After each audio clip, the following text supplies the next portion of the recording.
américain quand il vient. On les escorte sur les tombes. On fait une petite cérémonie, ça s'appelle la cérémonie de sablage. Je vais commencer et après je vais demander aux deux communes qui ont adopté le tombe de Richard et d'Arthur qui est ici. Arthur, je pense que vous allez dire, mais Arthur, en anglais, comme le roi Arthur, de m'aider avec cette partie de la cérémonie. On se demande qu'est-ce qui se passe. Alors, quand on est une famille américaine, bien évidemment, ils veulent prendre des photos comme vous aujourd'hui. Mais on a un petit problème technique. Ça veut dire qu'on voit les lettres, mais pas vraiment. Ici, on prend du sable. C'est le sable de les plages de débarquement ici. Le sable est humide. Et on fait ça.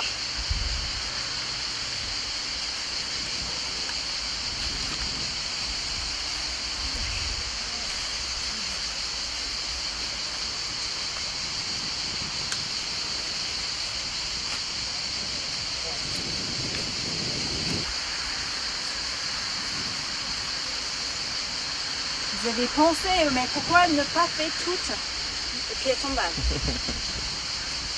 Parce que les deux mères ne savaient pas, mais quand c'est moi, on laisse réserver le petit surprise. Vous allez faire chacun prendre un morceau de sable, une poignée de sable, et je pense, comme c'est vous communes, non, assurez-vous que c'est bien humide.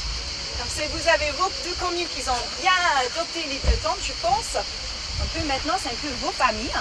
Je pense que vous avez le droit de sabler, la cérémonie de sablage. Merci. Chacun prend le tombe, voilà, allons-y. Hein.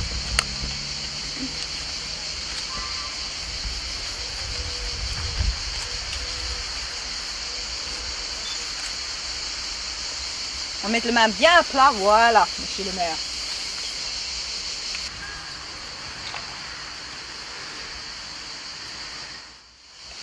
On enlève presque tout le sable. C'est un peu comme fait la poussière. Hein? Voilà. Et les hommes, ils ne sont pas très doués pour ça non plus. Alors, oh, mais il est pas mal. Là.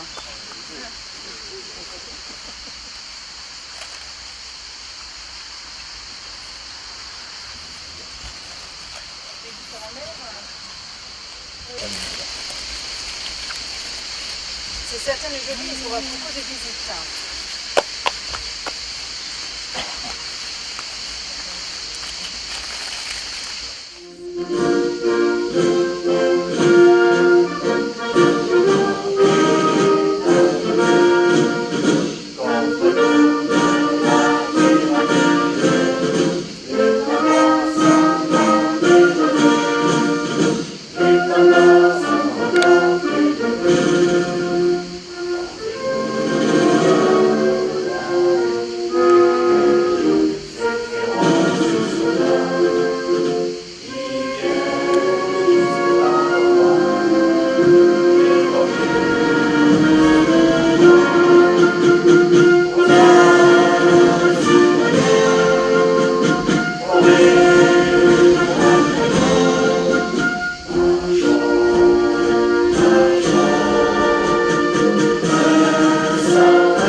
suivi par 3 coups de fusil. Le sonnet au mort américain.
Messieurs les représentants des corps constitués, Monsieur le Président de l'Association des anciens combattants, Mesdames, Messieurs, chers concitoyens, nous sommes réunis en ce jour car les communes de Séon, Sources d'Argent et d'Olière ont pris l'engagement de parrainer respectivement les tombes du premier lieutenant Richard Dargy et du sergent-major Arthur Morgan, tués par des mitrailleurs allemands le 12 juillet 1944. En souvenir de ces deux aviateurs, qui n'ont pas hésité à donner leur vie pour notre paix et notre liberté, nous sommes venus ce matin rendre hommage à ces deux hommes qui ont laissé leur vie dans cette terrible tuerie inhumaine. Le dépôt d'une gerbe de fleurs au pied de leur tombe nous permettra de partager un moment intense d'émotion et de souvenirs. Nous célébrons aussi, par cette cérémonie de parrainage, la fin d'une terrible guerre, une victoire, la mémoire des victimes et le début d'un nouvel espoir. La fin également d'une guerre qui fut la plus meurtrière. Le 8 mai 1945, c'est l'issue de 5 ans de ce combat qui se terminait par la victoire du camp des démocraties contre celui des tyrans et de leurs bourreaux. Tous ces combattants, et plus particulièrement aujourd'hui, le premier lieutenant Richard Dargy et le sergent-major Arthur Morgan, ont droit à notre fidélité dans la mémoire. Je vous en remercie.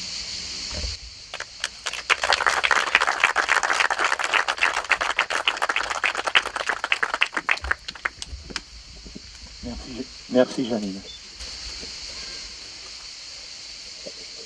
Au nom de ma commune, il y a maintenant 1 an pratiquement jour pour jour, j'ai fait une promesse, celle de parrainer la tombe d'un soldat américain mort pour notre liberté.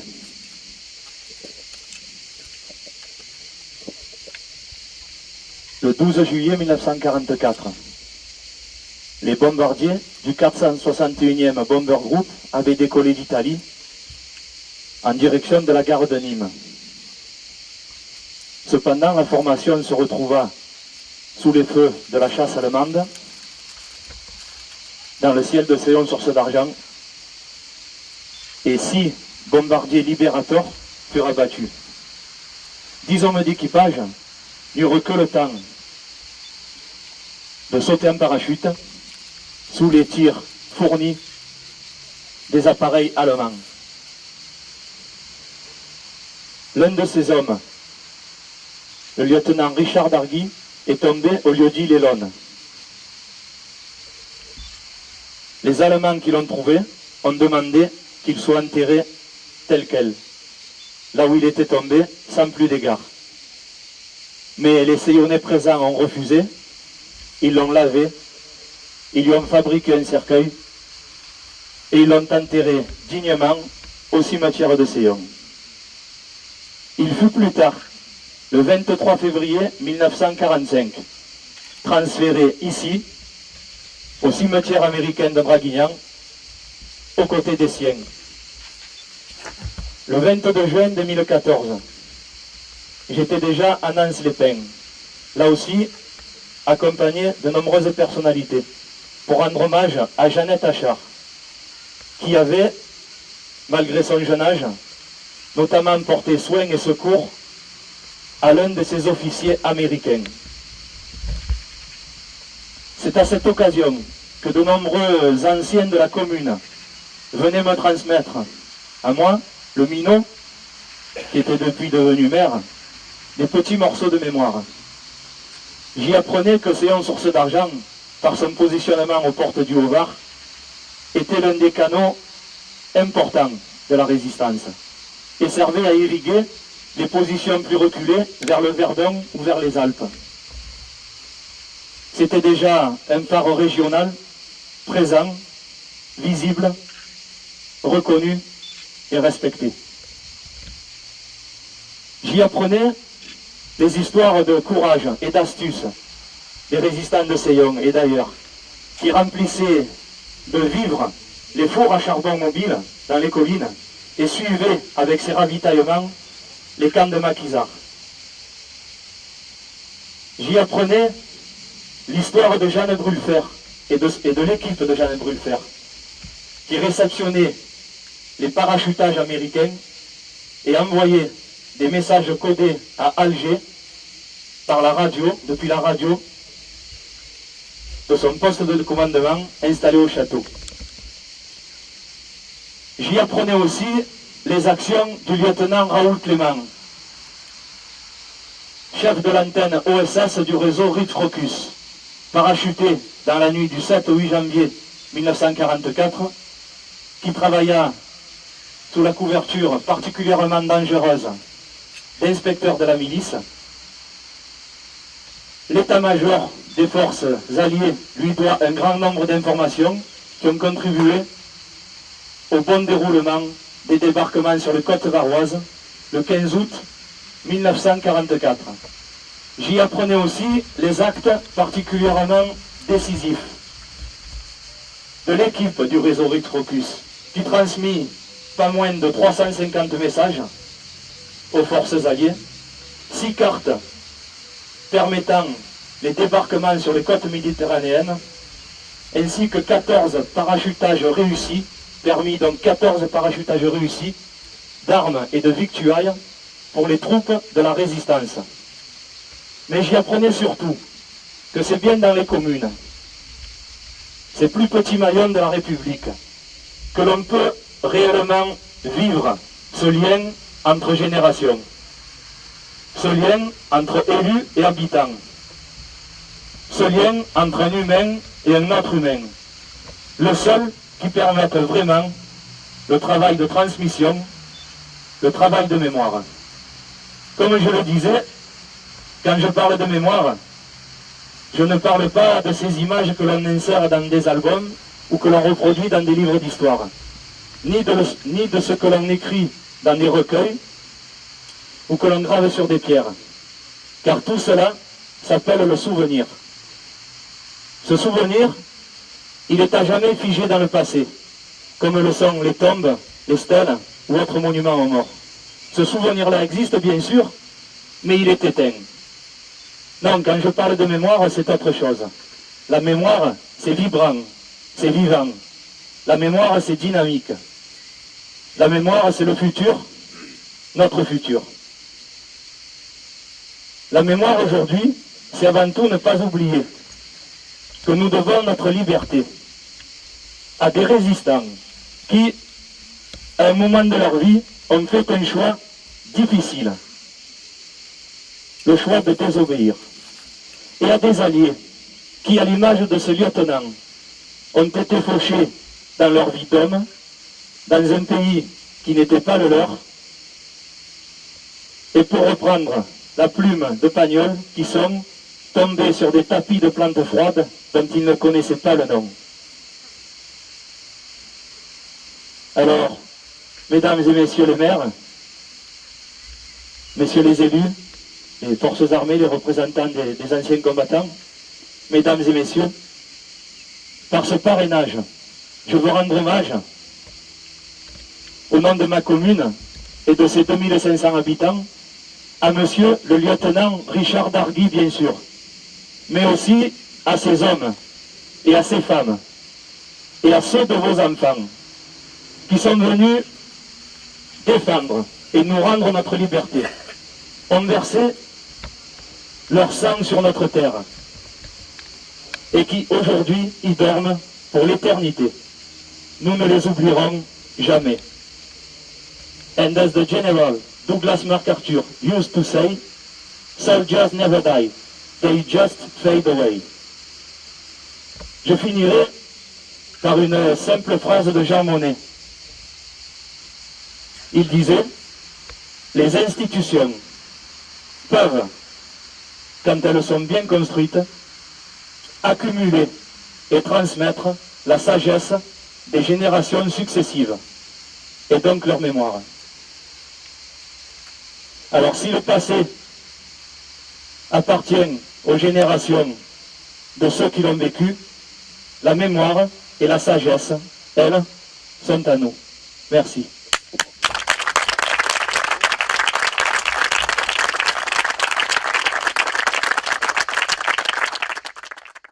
Monsieur le maire, je vous remercie beaucoup pour vos discours. Il m'a vraiment touché, spécialement le parti en anglais, avec l'accent un peu français là, très sexy comme on dit. Hein.